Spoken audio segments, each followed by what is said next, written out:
Bernie Radio, 103.9 FM. Time now for the Ascent with Sam McGee. It's found at CrestmontPW.com. The following is sponsored by Crestmont Private Wealth. And this is Bernie Radio.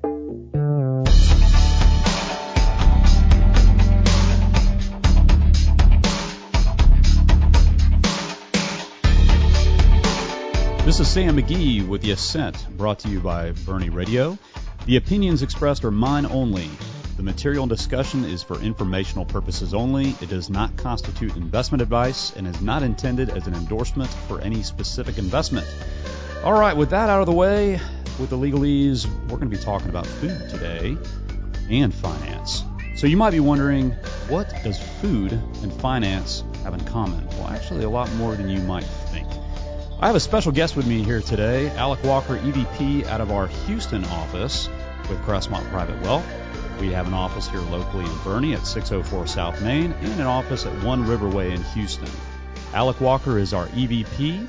He's been with us for about 10 years now. Is that right, Alec? 10 years this month. Yeah, 10 years. He's going on a sabbatical in May, and he'll probably be doing a lot of cooking then. Well, I don't know. Maybe he'll be eating out.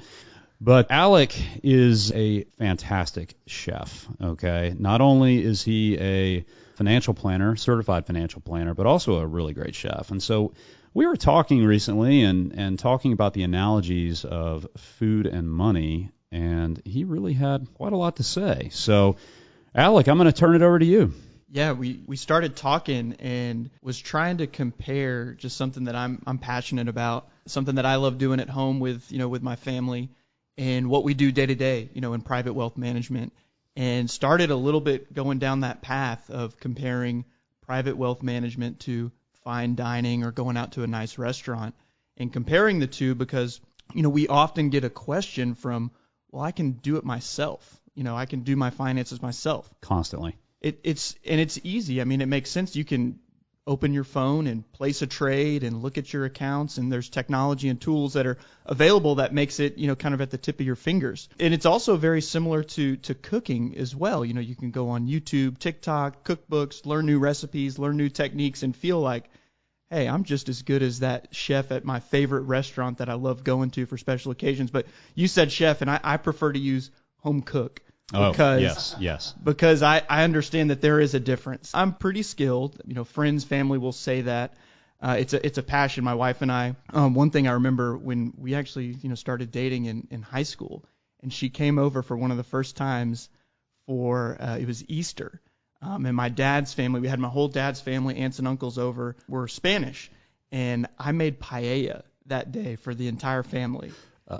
And she was like, who is this guy? Who is this? So it's been a passion, something that we've enjoyed for many years. So it turned out well. I thought you were going a different direction. Oh, it was great. It was a hit, luckily, but okay. not all the time. Not all the time. We've even taken it so far during the pandemic. We took a master class. We're kind of at home. Like, we signed up to learn from Thomas Keller, the 3 Michelin star chef at the French Laundry. And it was, techniques. So it's not just, okay, we're learning recipes. We're learning a little bit more of techniques and how we can translate those to different things that we like to do. One of the best things that I took away from that, and one of the things that we love making, is homemade pasta. And not sauces, like homemade dough, noodles. That was one of the most fun things. My mom's side of the family is Italian, Kelsey's family Sicilian, so we kind of like that with our heritage. And so I kind of started to think, okay, I know that I can make a pretty darn good pasta dish up there with some high-end restaurants. But to do that, and you think about comparing this to finance again, like, hey, I can manage my finances, but what really goes into that? So I kind of started diving into the cooking analogy.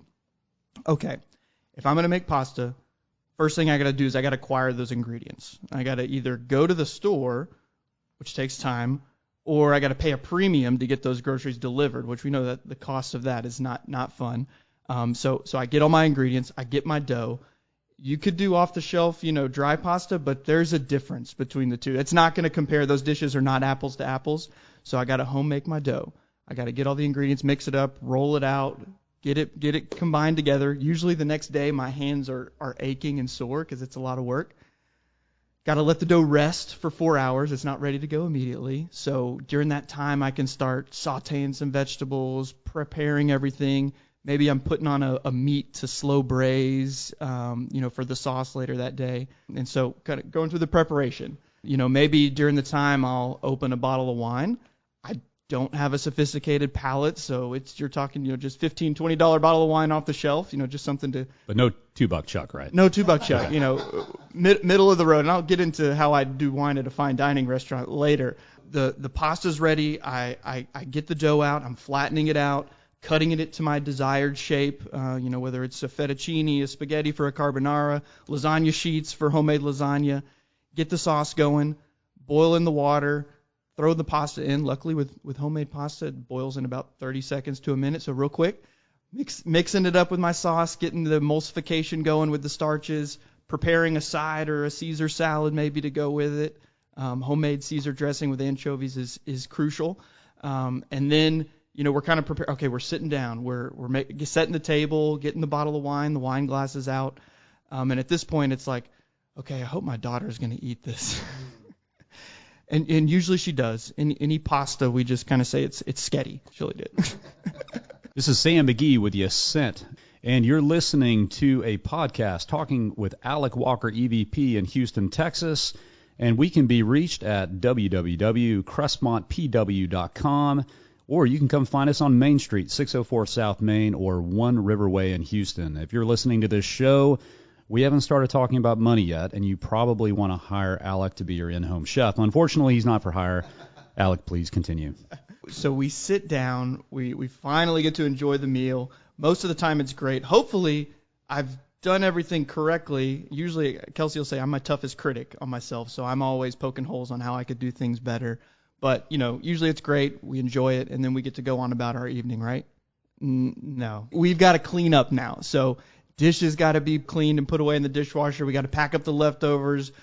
I'm a messy chef, so we're cleaning up, the entire kitchen pretty much before we can go on about our evening. So all of that time, energy, effort takes away from other things that we could be doing. Now, we enjoy it. It's a hobby of ours. Some people, we come across clients that are, they're professionals. They're professionals in their own, line of work that they do. They're very knowledgeable, and some of them can do quite a bit of, financial. Yeah, there's a lot of people out there really, really good at what they do. Very smart, very sophisticated maybe at what they do, and maybe they even find finance to be a hobby, but oh my goodness, don't hire me to be a chef. Yeah, so if we do any kind of company outing, Alec is our designated guy. You may be really good at certain things, but you can't be good at everything. Alec, please continue with this analogy and turn this on to the money side of things. What you see when you come across the do-it-yourselfers that they get into the crux of life. If you've been listening to this show, the crux of life is the ascent or the summit. When time's at a premium, you might have kids to put down at the witching hour. But yeah, please continue with that. Yeah, so I would say there's obviously more clients that we serve, but there's kind of three common themes that I hear a lot of when people are kind of realizing, raising their arm to say, hey, I might need some help. It's either number one, they have no interest in finances, stock market, worrying about 401k contributions, changes to the tax legislation. Like, I have no interest in cooking. Like, I want to go out to eat or order in DoorDash every night. Like, that's the kind of person we see, and we're happy to help. Then there's the other folks, like you said, like, hey, I'm really comfortable managing my finances, but now it's gotten a lot more complex and a lot more difficult, and I feel like I'm kind of stretched beyond what I was used to. Like, hey, I'm comfortable making these certain recipes, but now the ingredients and the techniques and everything that goes into it has gotten a lot more complex, which there's certain things that we can't make at home because we don't have the right tools, information, training to do that. And then number three, and I think this is very common for most, and I feel this is kind of where I feel on my cooking versus other things in my life. I don't have the time anymore. Before we had two kids, we could come home in the evening and spend, a couple hours cooking and eat late. Well, now that's changed. It's like we got to come home, dinner's got to be ready, we got to get the kids bathed and in bed. And it's pretty much changed things. We're like maybe once a week on the weekends, if we don't have plans, we can spend some time doing this and putting in the energy and effort that goes into it. Just like a client that's busy with their personal, professional lives that they're knowledgeable about what's going on, but they still need someone that they can, And really, this is the key: collaborate with, to bounce ideas off each other. That they know somebody else is kind of watching it while they're watching on their own personal lives. Yeah, someone they can trust. Yeah. Using the food analogy, I definitely want to go to a place where I trust the kitchen. Mm-hmm. Yeah. So this is Sam McGee with The Ascent on Bernie Radio, talking with Alec Walker, EVP and Certified Financial Planner based out of Houston, Texas at One Riverway. We're also here at 604 South Main. Come see us, or you can reach us at www.crestmontpw.com. Alec, let's shift gears here a little bit. So, we're sitting here with our coffee. We can't say the brand because that would be an endorsement, but it's a really good coffee. It is. You're a coffee fan. You know, Kristen and I are both coffee fans, and we both have our own little accoutrements at home with our little machines, and makes pretty good coffee. But, I was thinking about this. There is nothing better than going to a coffee place that specializes in making really good coffee. Would you take the listeners through maybe that or an analogy on the cooking? Yeah, and I did want to just kind of create an analogy on going to a fine dining restaurant and how that compares to working with, a wealth management firm, because we kind of get the moniker of, oh, that's my investment guy or that's my investment gal, and we really do more than just investing. So we usually like to go out to eat on birthdays. We're not big gift givers, Kelsey and I. It's, hey, let's go out to a nice dinner. So when you book that reservation, that service, that experience kicks off from the moment you make that reservation. The hostess, the team, they knows, okay, we've got the table ready. They're coming in at 7 o'clock. You're greeted by the hostess when you walk in, sit down at your table. A very knowledgeable server comes up to, greet you, introduce you to the restaurant. If I've never been there before, I always kind of ask them, like, hey, what's good on the menu? What are y'all specialties? And they're knowledgeable. They care about what they do. That's really important. It's not like, you're driving through the fast food lane and just placing an order through the drive-through window. So you know what you're getting from them. And then, you're sitting there reviewing the menu. At home, I may like to make a cocktail, but they've got a bartender back there with tons of liqueurs, ingredients that I don't have access to at home. Just like investing, you may not have access to certain tools or technologies like that. And so usually I'm like, hey, let me order something that I can't get my hands on normally. Going back to the wine that we discussed earlier, sometimes there's a sommelier at a restaurant. If there's not, I use my fallback is to pick the second cheapest bottle of wine, because I am a finance guy, so I want to be on budget, but not pick the cheapest thing, so the waiter just thinks I'm cheap and don't know what I'm doing. But if there's a sommelier, I kind of want to pick his brain or her brain a little bit and say, hey, what do you recommend? And that could be, like your financial planner or the investment specialist at the firm that's going to share their knowledge about specific things that I have no experience with. Yeah, and I was kind of thinking about this, Alec, when you and I went up to Philadelphia, and we had that meal when we went up to the conference last year, and great experience, really fun. Sat on a rooftop and got a drink, and it was just a fun experience dining with you. But something you said to me, and you may not even remember this, but really resonated with me. You said, they're not pushing the expensive stuff on the menu. They're telling us what is available. Mm-hmm. And that really resonated with me, and I think that applies to finance too. Yep. Having a guide, to your point, that is going to look after your best interest for your experience, right? Mm-hmm. Yeah, a little bit of the fiduciary, as we say, and that sometimes I, think about some restaurants that have the tasting menu where the chef's like, hey, we've got these 4 or 5 courses and we're going to bring them out. I kind of love that, because the chef knows a lot more than what I know about what's available and what's good. And if they've been working on some recipes, I want to try those. So, Alec, with that in mind, our listeners are wide. So would you just walk through what a fiduciary means to you? Yeah. What a fiduciary means to me is somebody that's acting in your best interest, thinking about your specific situation, knowing a little bit about your history, your goals, where you are, and giving you the most honest and candid advice that's going to set you up for success, help you avoid potential mistakes. That's a fiduciary, not selling a product to make a commission. Very transparent with the pros and cons for decisions. Yeah, thank you, Alec. Yeah, and on that note, as a fiduciary at Crestmont Private Wealth, we are fee-based.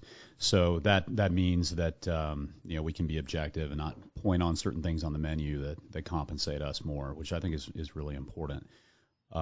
So with that in mind, maybe talk a little bit more for our listeners about how you think about the ingredient side of things. How important is that as someone who is a cook who I can't call you a chef. I'm sorry. Yeah. But is it important to get a wide variety and the shopping experience to create the right meal? Maybe talk about that and relate it back to investments. Yeah, and so we've talked about this experience so far of going into the restaurant, and we haven't even talked about really the food or what's going on behind the scenes in the kitchen.